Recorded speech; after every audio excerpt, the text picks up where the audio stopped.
নমস্কার। আজকে আছি আগরতলার নরসিংগড়ে, অর্থাৎ বটতলা থেকে প্রায় 12-13 কিলোমিটার দূরে নরসিংগড়ে আছি। তো এখানে একজন আঙ্কেল ফোন করেছিল, ওনার 150টা গাছের জন্য প্রয়োজনীয় জৈব সার এবং 15টা গাছের জন্য প্রয়োজনীয় ট্রিটমেন্টের যা যা লাগে সব কিছু নিয়ে সোজা চলে এলাম নরসিংগড়ে। তো সেখানে আছি এখন, নরসিংগড়ের সেই রাবার বাগানটাতে আছি যেখানে এখন ট্রিটমেন্টের কাজ চলছে। তো দেখিয়ে দেওয়ার চেষ্টা করছি যে কীভাবে গাছটা পরিষ্কার করতে হবে, কী আসবে বিষয় কীভাবে স্প্রে করতে হবে। তারপর আমরা স্প্রেটা করব। স্প্রেটা করার পরে আবার আমাদের পালা হচ্ছে বুঝিয়ে দিয়ে সুন্দর করে বাড়িতে যাওয়া।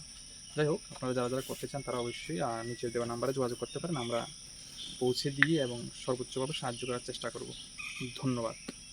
এরকম যদি তোমাদের রাবার বাগানেও এরকম ড্রাই গাছ থাকে তাহলে অবশ্যই তোমরা দেরি না করে যোগাযোগ করো এবং আমাদের সেফ ইকো অর্গানিক কোম্পানির প্রযোজ্য ফর্মুলা ইউজ করে তোমরাও তোমাদের বাগানের বন্ধ হয়ে যাওয়া রাবার গাছে পুনরায় ল্যাটেক্স আনতে পারবে।